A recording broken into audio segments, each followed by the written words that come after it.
Welcome to Cover, where we're diving inside the pages of Plus magazine. Joining me now, Plus cover star and activist who's spreading love to the HIV community and the world, Felice Marino. Thank you for joining me, Felice. So, how did you first react to your HIV diagnosis? Thank you for having me here, Stephen. And yeah, if I go back to that moment when I first was diagnosed with HIV, what I remember is that I was completely like frozen. I couldn't even realize at first what was like actually going on. It's kind of like suddenly someone gives you a piece of paper, like they deliver to you this information. And I felt like I really couldn't understand at the first place what was going on for real. So, like, what I did was to go back home. I was by chance back in Italy to my family house, and I was trying to process, and I started to realize that the whole situation related to HIV, it will be very hard to deal with because of like cultural stigma. So, like, honestly, although I realized that it would have been like a very tough moment because of the cultural stigma we still perpetuate around HIV. I was feeling like, what should I do? Should I react as a provincial person, close-minded, and the way I was educated and the way I grew up, or I can get the opportunity to deal with this in a complete different way and open up and just like feel free in this sense. So still in the first day, I went back home, and after like processing all of these things, then I decided to speak to my family. I did this like very strange maybe process because normally people take a long time before speaking to other people. But I was like, I can feel this is gonna be hard, and I don't want it to be like my problem. It's like I don't have a problem with this. If other have a problem, it's their problem. So I will just communicate the information. And honestly, so I did. I started to speak to my mom, my father, my brothers, and whatever you think in your mind is something, then the reality is very different. And so it was kind of like complicated in a certain way to navigate the reaction of other people. So I decided like to stop and to take some time for myself to process even longer. So let's say this is from the cultural side. Yes. It's what I did and how I reacted in a way. But like then there's the other part that I think it's very important is the practical side, right? I think I was very scared and everything I did was like, oh my God, I don't know what is going on. What should I do? So I went and contacted a LGBTQ organization in Naples where I was in that moment because I didn't live in Italy for a very long time and I was there just passing by when I found out this. So I needed help and support from people. So I went to this organization, they sent me to a doctor. The doctor started like all the process to understand like if I was actually positive to the virus and starting therapy. So like from one side, there is you, your thoughts, your feelings, and how you want to react to this. And from the other side, there's like the other you that needs to be active in a way to understand like what is going on and go to the hospital and manage like all these bureaucratic things. So it's very confusing at first, or at least And for me it was. is there anything in hindsight that you wish you'd known or been told at that time? Did they miss anything? Is there something that you wish you'd been told at that point? I think it will be very important in general, like to yeah, like to take care of the person. Like the moment you say something like this, knowing that it can be very hard for a person. And again, like it is hard mainly because of like the cultural stigma surrounding all of this.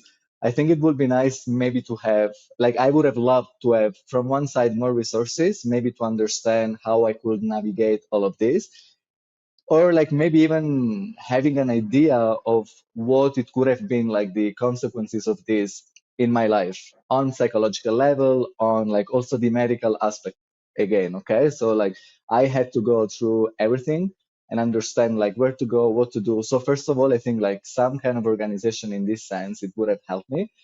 But the biggest thing that maybe would make a difference, it would be honestly to live in a world where more people could have more information about what it means to live with HIV. And I'm not speaking about what is HIV, how you can avoid the transmission, how we can protect ourselves, because all of these things are very important. And I think in a way we can find these informations online nowadays, because like everything is very accessible nowadays. but I think there's a lack of communication of what is the human experience behind HIV. So in this sense, I felt alone. Like I was there managing like my sudden depression and anxiety, suddenly like having to take one pill every day, and I felt left completely alone on this human aspect and this human side. And so I wish we could live in a culture where people would have more information again about like what it means nowadays to live with HIV. So instead of feeling like rejected or stigmatized, making the whole situation like even more complicated.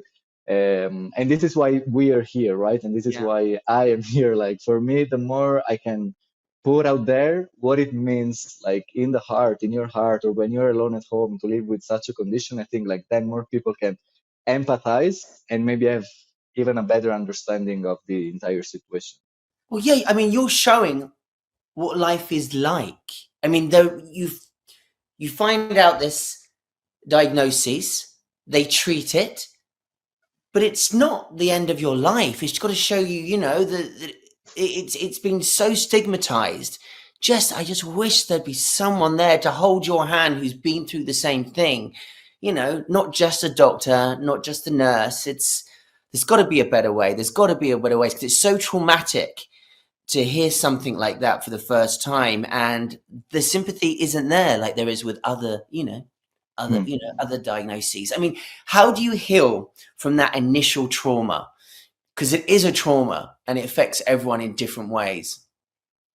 Yeah, I think in a like one of the most important thing, maybe it's first of all to like take responsibility of our own self, meaning that sometimes it's easy to just think like, because our culture, because the others, because this is how we grew up. But it's like the first uh, big challenge comes from ourselves. It's our own self stigma, right? It's like our belief we have about HIV. So I think the most important thing for me was to start facing myself and to understand that I was the first enemy of myself and that I had the power to make a difference in this. Then, like, of course, I think like we're humans, and if something like this is happening, it's like it's very good to embrace like the entire situation. So if we may deal with depression, anxiety, sadness, whatever it is, it's like I feel that at the beginning I was trying to pretend that I was strong and I could deal with everything. But the reality is, again, I'm a human. These things can hurt, and it's okay to process them. But in terms of like, let's say, healing, what really helped me a lot to move on and to make a difference in my life was to start meditating a lot. So I come from like many years of meditation practice and yoga practice. And even though at first I was rejecting everything, then I realized the value and the importance of spending moments of silence with myself, because this gave me the chance to understand like, wait, what is happening? Who am I? What is going on with my body? Why am I suffering? And I started to realize and to understand that like I wasn't suffering because of something related directly to my body, but I was suffering for something else. So I started to explore in my silence, like what is going on? Why do I feel like this? To then understand that the biggest enemy again was like the cultural stigma, right? So I started to understand if this is the biggest enemy in a way, like I can silence all of the informations that are wrong and that I have in my mind. And once I do this, I can start like coming back and start to design my And own thoughts. be sure to read the full interview in Plus. Thanks for watching Cover to Cover. Subscribe on YouTube and Facebook. Download our Roku and Fire TV app. Take us with you on the go. Get the Advocate Channel app on your Apple or Android device. Thanks for watching. I'm Stephen Walker.